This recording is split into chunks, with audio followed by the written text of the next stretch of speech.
ഇന്നാള് ചക്കവറുത്ത ഉണ്ടാക്കിയപ്പോൾ അത്രയ്ക്ക് അങ്ങോട്ട് സെറ്റായില്ല എന്ന് ഞാൻ പറഞ്ഞിട്ടുണ്ടായിരുന്നല്ലോ. അപ്പൊ വീണ്ടും ദാ ചക്ക കിട്ടിയിട്ടുണ്ട്. അപ്പൊ ഇന്നത്തെ ചക്ക വറുക്കുന്നത് അമ്മയാണ് കേട്ടോ. അമ്മ ദാ സീരിയലൊക്കെ കണ്ട് ആസ്വദിച്ചിട്ട് രാത്രിയിലാണ് കേട്ടോ ചക്ക വറുക്കുന്നത്. അമ്മ മെല്ലെ സാവധാനം ഉണ്ടാക്കാന്ന് വിചാരിച്ചിട്ടാണ്. അങ്ങനെ നല്ല നീളത്തിൽ ഇപ്രാവശ്യം ചക്ക എന്ന് പറഞ്ഞാൽ നല്ല മൂത്ത ചക്ക തന്നെയായിരുന്നു.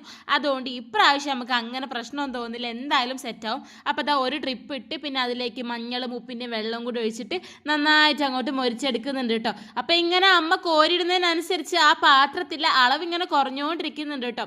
ഓരോ ട്രിപ്പ് ഇടുമ്പോഴും അളവിങ്ങനെ നന്നായിട്ട് കുറയുന്നുണ്ട്. അത് നിങ്ങൾക്ക് ലാസ്റ്റിലേക്ക് മനസ്സിലാവും കേട്ടോ.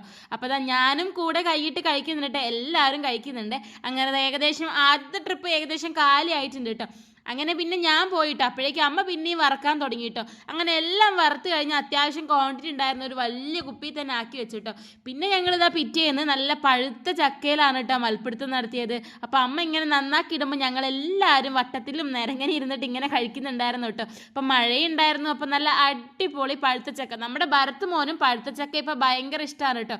എന്താണെന്നറിയില്ല, എനിക്കും വേണം എന്ന് പറഞ്ഞിട്ട് അവനിങ്ങനെ കഴിക്കും കേട്ടോ. അപ്പോൾ ഇത്രേ ഉള്ളൂ ഗൈസ്, ബൈ.